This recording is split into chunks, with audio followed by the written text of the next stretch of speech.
Assalamualaikum warahmatullahi wabarakatuh. Sebelumnya izinkan saya untuk membuka presentasi proses ini dengan bacaan basmalah Bismillahirrahmanirrahim. Kemudian akan saya lanjutkan dengan perkenalan dari kelompok D9. Ada saya sendiri Ahmad Ali Saufa dengan NIM D600210071 dan ada Anik Mariani dengan NIM D600210077 dengan nama asisten pengampu Mas Yusuf dan Ashkur Darmawan. Kemudian pada presentasi ini kita akan membahas 4 tema, yaitu ada pada modul 1 yaitu Python, terus lanjut ke modul 2 ada PySet 2, lanjut ke modul 3 ada web statis, dan pada modul 4 ada web dinamis. Kemudian akan lanjutkan oleh partner saya, Anik. Yang pertama, kita akan membahas mengenai modul 1, yaitu Python dasar. Python merupakan bahasa pemrograman tinggi yang bisa melakukan eksekusi dari sejumlah instruksi, mulai guna secara langsung atau interpretif dengan metode object-oriented programming, dan juga menggunakan sistem semantik dinamis untuk memberikan tingkat keterbacaan sintak. Sebagai bahasa pemrograman yang tinggi, Python dapat dipelajari dengan mudah karena telah dilengkapi dengan manajemen memori otomatis. Selain itu, Python mendukung multi-paradigma pemrograman, utamanya namun tidak dibatasi pada pemrograman berorientasi objek, pemrograman imperatif, dan pemrograman fungsional, seperti halnya pada bahasa pemrograman dinamis lainnya. Python juga pada umumnya digunakan sebagai bahasa skrip, meski pada praktiknya penggunaan bahasa ini lebih luas mencakup konteks pemanfaatan yang umumnya tidak dilakukan dengan menggunakan bahasa skrip. Python dapat digunakan untuk berbagai keperluan pengembangan perangkat lunak dan dapat berjalan di berbagai platform sistem operasi. Untuk penjelasan yang selanjutnya yaitu pengertian algoritma. Algoritma sendiri merupakan sekumpulan langkah rinci yang ditunjukkan untuk komputer dalam menyelesaikan suatu masalah. Langkah-langkah yang dimaksud adalah agar bisa dituangkan ke dalam program, sehingga bisa dieksekusi oleh komputer. Walaupun demikian, algoritma merupakan kumpulan perintah-perintah dalam penyelesaian masalah dengan cara sistematis, logis, dan terstruktur. Adapun pengertian algoritma menurut Barak-Bah, di mana didefinisikan algoritma sangat dekat atau berkaitan dengan logika, yakni kemampuan dalam berpikir dengan akal mengenai suatu permasalahan yang menghasilkan sebuah kebenaran yang dibuktikan serta kebenaran tersebut diterima oleh akal. Di mana algoritma logika juga kerap kali dikaitkan dengan kecerdasan. Seseorang yang mampu berlogika akan berpikiran baik. Sering orang menyebut sebagai pribadi yang cerah. Untuk penjelasan selanjutnya yaitu pengertian flowchart. Flowchart atau diagram alir atau bisa disebut dengan flowchart merupakan bagian chart yang mengarahkan alir atau flow di dalam prosedur atau program sistem secara logika.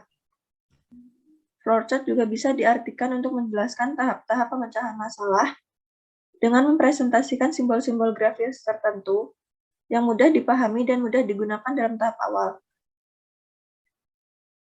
Tujuan dari flowchart sendiri adalah untuk menggambarkan suatu tahapan-tahapan penyelesaian masalah secara sederhana, terurai, dan rapi dengan menggunakan simbol-simbol standar yang dapat dimengerti oleh programmer. Setelah pengertian-pengertian tersebut, kita akan membahas mengenai skrip pengulangan. Dalam program Python, bagian pengulangan adalah perulangan yang digunakan untuk mengulang atau mengeksekusi data atau statement hingga berkali-kali yang bisa disesuaikan dengan literasi apa yang diinginkan. Mengeksekusi suatu kode program selama sebuah kondisi terpenuhi. Program pengulangan Python dibedakan menjadi dua, yaitu for dan while. Perulangan for pada Python adalah perintah yang digunakan untuk melakukan iterasi data koleksi pada Python seperti list, tuple, string, dan lain-lain. While yang berfungsi untuk mengulangi kode atau data yang sudah ada. Seperti pada contoh skrip 2 ini. For dictionary in list product. Ketik print, lalu format dictionary, stock dictionary, nama dictionary, harga. In dictionary, harga, float dictionary, stock, dan bisa juga print. Selanjutnya, selain skrip pengulangan, kita akan membahas mengenai skrip pengandaian. Pengandaian terdapat 3 kode-kode yang digunakan untuk melihat produk apa yang sama dengan kode yang sudah disediakan oleh PT tersebut atau PT Spindo Manufacturing Indonesia.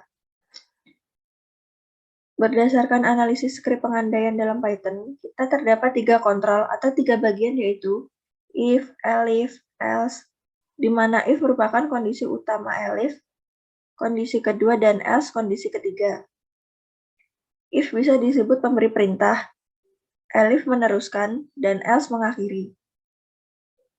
Selain itu, else pada Python bisa untuk menyudahi suatu skrip pada program yang sedang berjalan pada PT Spindo Manufacturing Indonesia.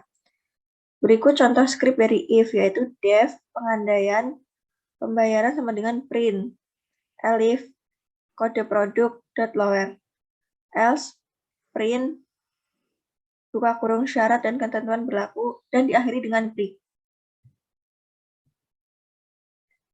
Selanjutnya, penjelasan tipe data.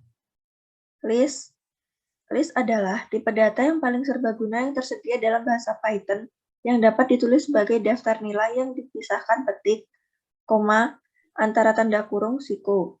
Contoh, nomor antrian, kurung perawal, 1, 2, 3, dan seterusnya. Penjelasan tipe data yang kedua yaitu tuple. Tuple dalam Python adalah struktur data yang digunakan untuk menyimpan sekumpulan data. Tuple bersifat inputable, artinya isi tuple tidak bisa kita ubah dan hapus. Namun dapat kita isi dengan berbagai macam nilai dan objek. Simbol tuple yaitu tanda kurung, seperti contoh pada berikut ini. Username, input username, password, input password, output buah kurung login, buah kurung admin, atau password tutup kurung. Penjelasan tipe data yang selanjutnya yaitu string.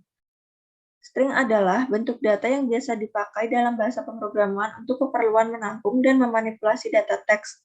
Misalnya untuk menampung atau menyimpan suatu kalimat. Simbol string yaitu petik 2 dan tanda kurung kurawal. Contohnya, ayo belajar Python harus diberikan tanda petik 2.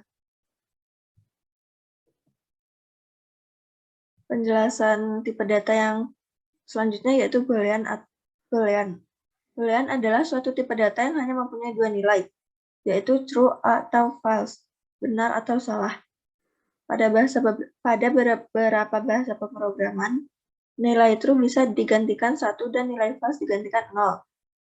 Contoh, if, bill, total, print, kembalian, bill, total, break. Elif, bill sama dengan total, print pembayaran pas, break. Elif, bill total, print pembayaran kurang, atau pada contoh berikut ini. Operator yang digunakan pada Python yaitu operator aritmatika. Penjumlahan yaitu menjumlahkan nilai dari masing-masing operan atau bilangan. Contohnya 1 plus 4 sama dengan 5. Operator yang kedua yaitu operator pengulangan, mengurangi nilai operan di sebelah kiri menggunakan operan di sebelah kanan. Contoh, 4 dikurangi 1 sama dengan 3. Ya, operator pada Python selanjutnya yaitu perkalian, yang bisa diartikan dengan mengalihkan operan atau bilangan. Contoh, 2 kali 2 sama dengan 4. Operator aritmatika selanjutnya yaitu pembagian. Untuk membagi operan, di sebelah kiri menggunakan operan di sebelah kanan. Contohnya 2 dibagi 2 sama dengan 2. Operator selanjutnya yaitu sisa bagi. Mendapatkan sisa pembagian dari operan di sebelah kiri operator ketika dibagi oleh operan di sebelah kanan. Contoh, 24 sisa bagi 5 sama dengan 4.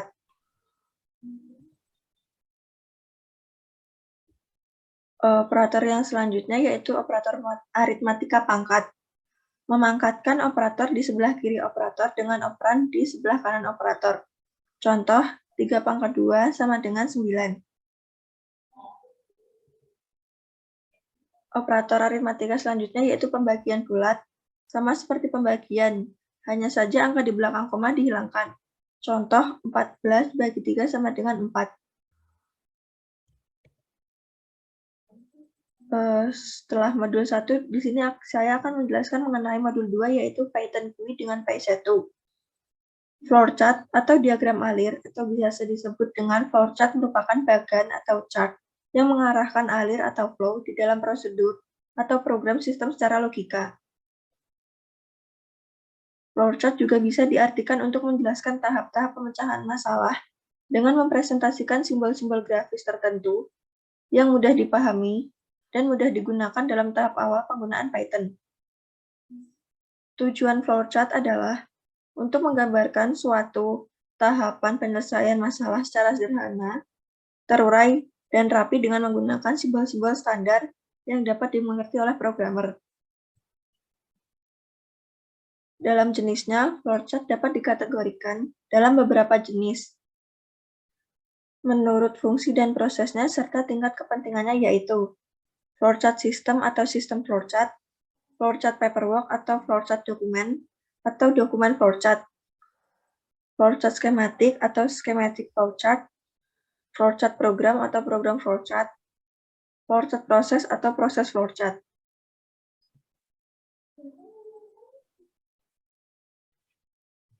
Di sini merupakan bagan dari suatu flowchart. Di modul 2 Python GUI dengan PySet dimulai dari lalu kita bisa lanjutkan dengan login dengan memasukkan username dan password. Lalu kita login. Jika memilih iya, kita akan memunculkan tampilan main menu. Jika tidak, kita akan memasukkan password salah. Setelah itu, kita akan memasukkan account. Lalu kita bisa input daftar barang. Lalu kita bisa memilih barang dan memilih deskripsi. Jika sudah memilih barang, kita akan menuju back dan kembali. Jika memilih deskripsi, kita akan lanjut. Setelah itu kita bisa menginput kalkulasi, dan setelah kalkulasi kita bisa back atau lanjut. Setelah lanjut, kita akan memunculkan grafik. Lalu selesai. Dalam flowchart dijelaskan beberapa tahapan penjualan yang ada di PT Spindo Manufacturing Indonesia, yaitu penjualan material-material produk yang dimulai dengan start lalu memasukkan identitas, login dengan username, tampilan main menu, memunculkan data hingga akhir, dapat dilihat dari bagan setelah memasukkan username dan password. Flowchart sendiri dapat beralih ke halaman berikutnya yaitu melihat data. Pada bagian data terdapat 3 komponen yaitu data kalkulator dan grafik. Pada bagian kalkulator kita dapat menghitung produk atau barang yang ada di PT Spindo Manufacturing Indonesia. Selain itu, di bagian ini terdapat opsi logout dan exit, di mana fungsi logout berguna untuk mengembalikan ke halaman sebelumnya. Sedangkan exit berguna untuk mengakhiri atau menyudahi tanpa kembali pada halaman awal program. Berikut merupakan penjelasan skrip pembuatan program. Di antaranya ada menu utama, widget, tabel perhitungan,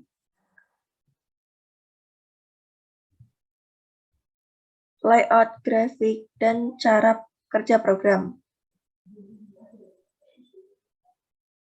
Penjelasan fungsi dan manfaat program yang telah dibuat. Adanya flowchart yang mempermudahkan bagan atau langkah-langkah lebih tertata karena dalam program menggunakan flowchart. Yang kedua, adanya halaman warehouse information kontak us yang berfungsi untuk mempermudah para pengguna untuk mengakses web yang sedang dibuat. Yang ketiga, memudahkan perhitungan barang yang telah dipilih dengan program kalkulator. Dan yang terakhir, dapat menampilkan grafik perusahaan dengan program grafik.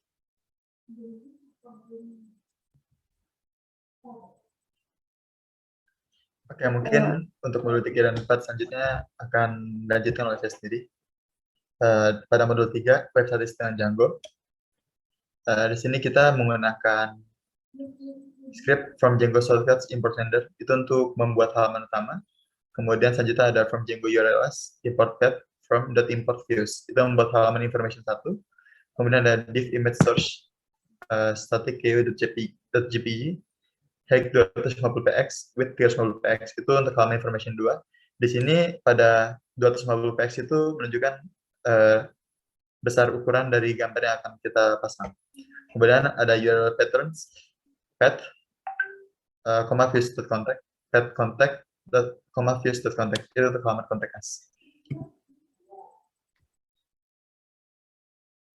Kemudian akan selanjut ke langkah membuat project. Untuk membuat project dengan Django dapat dilakukan dengan mengetikkan Django admin pada command prompt, yaitu Django strip admin start project my site. Dengan catatan, start project adalah perintah untuk membuat project, sedangkan myset adalah nama directory projectnya. Jadi pas kita mau buat project di myset ini kita ganti dengan nama directory yang kita mau.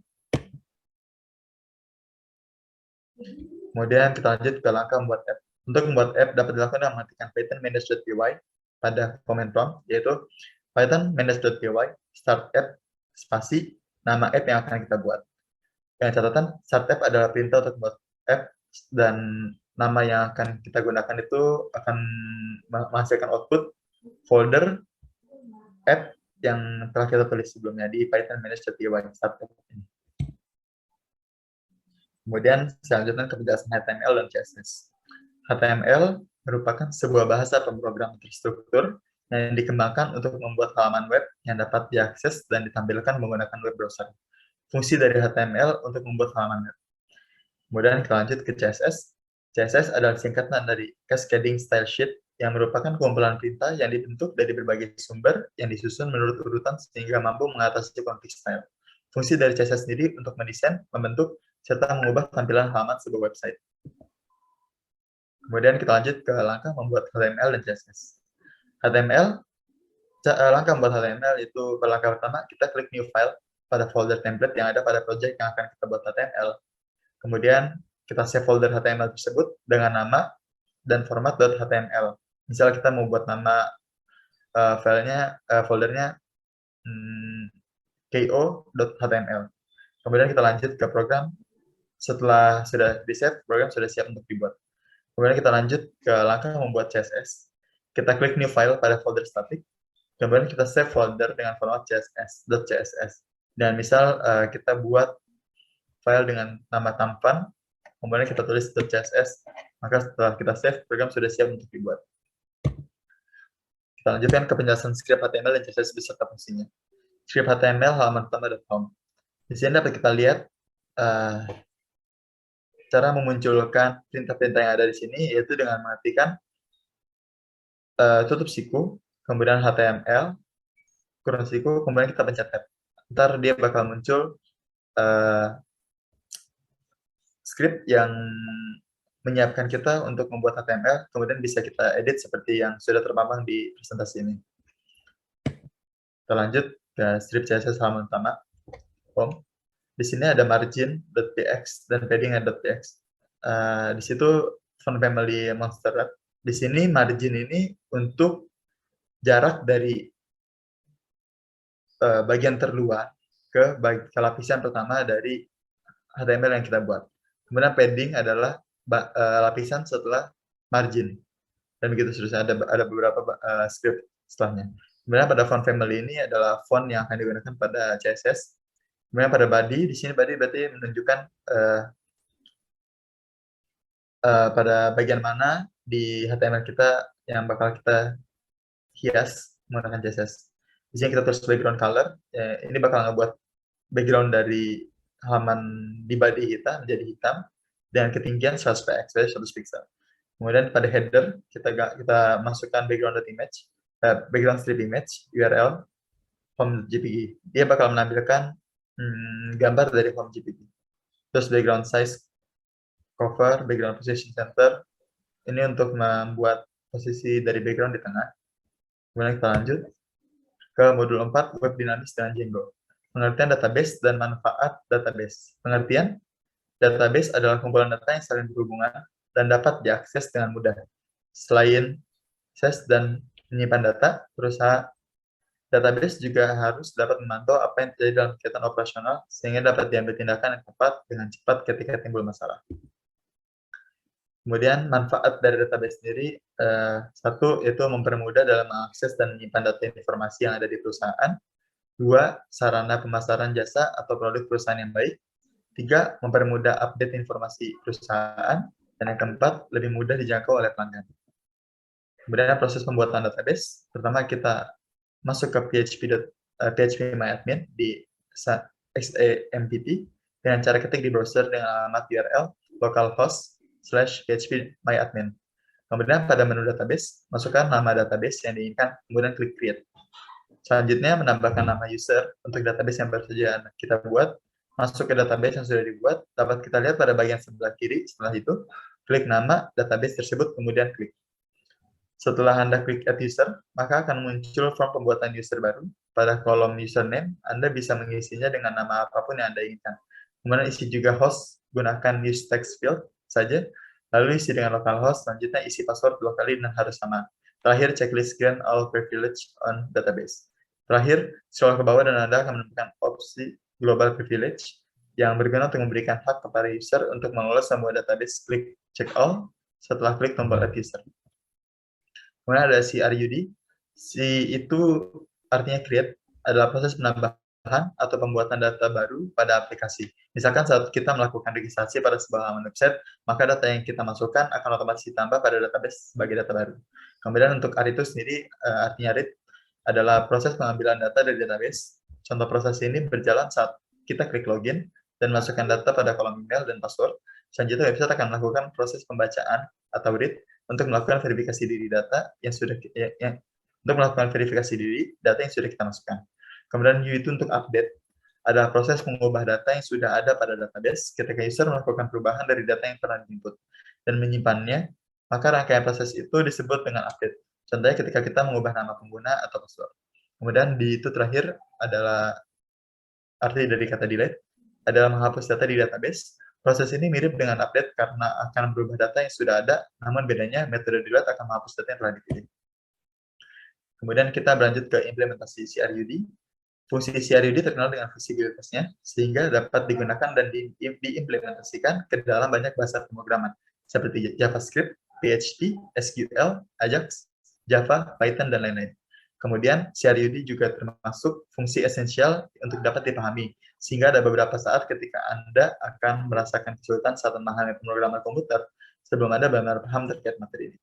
Fungsi CRUD juga mendukung tampilan user interface menjadi lebih terkontrol, akurat, dan tepat sasaran, di mana berbagai tipe data dapat terdefine sesuai dengan atribut dan nilai masing-masing. Mungkin itu saja presentasi dari kami kelompok 79 untuk presentasi proses ini. Saya tutup dengan bacaan alhamdulillah. Alhamdulillahirrahmanirrahim. Saya Ahmad Khalisofa dan teman partner saya Anik Mariani. Kami undur diri. Terima kasih.